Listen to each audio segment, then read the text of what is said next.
નમસ્કાર મિત્રો, સ્વાગત છે તમારું ફરી એક વખત ગુજરાતી ટિપ્સ યુટ્યુબ ચેનલની અંદર। તો દોસ્તો, આપણે સ્પર્ધાત્મક પરીક્ષાઓની અંદર કન્ફ્યુઝનની અંદર પડી જતા હોય તેવા પોઈન્ટો વિશે આ વિડીયોની અંદર આપણે વાત કરીશું। તો વિડીયો એન્ડ સુધી જુઓ। તો પહેલો કન્ફ્યુઝન પોઈન્ટ છે ઉપનામો। તો તેની અંદર આવે છે ચંદ્રગુપ્ત પહેલાનું ઉપનામ છે મહારાજ ધીરાજ। તો તેવી જ રીતે કુમારગુપ્ત પહેલાનું પણ ઉપનામ છે મહારાજ ધીરાજ। તો તમે ઘણી વખત છે આ પ્રશ્નના લીધે છે કન્ફ્યુઝન ની અંદર પડી જતા હોય છો। તો આ બંનેનું છે ઉપનામ છે મહારાજ ધીરાજ, તે યાદ રાખવું। ત્યાર પછી આપણે જોઈએ ક્રાંતિઓ વિશે।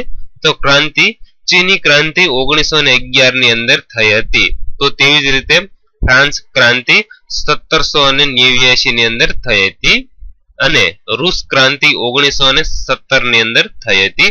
તો આ ત્રણે ક્રાંતિઓ વિશે પણ તમારે ગોખીને યાદ રાખી વાળવું, નો યાદ રહેતો, બરોબર। ત્યાર પછી જોઈએ તો શિવાજીના ગુરુઓ। તો શિવાજીના ગુરુઓની અંદર પણ તમે કન્ફ્યુઝન ની અંદર પડી જતા હોય છે। તો તેની અંદર શિવાજીને બે ગુરુ હતા, રાજનૈતિક ગુરુ અને આધ્યાત્મિક ગુરુ। તો રાજનૈતિક ગુરુની અંદર દાદા કોંડદેવ આવશે અને આધ્યાત્મિક ગુરુની અંદર આવશે ગુરુ રામદાસ। તો આ બંને કન્ફ્યુઝન પોઈન્ટ પણ તમારે ધ્યાનથી ગોખી લેવા।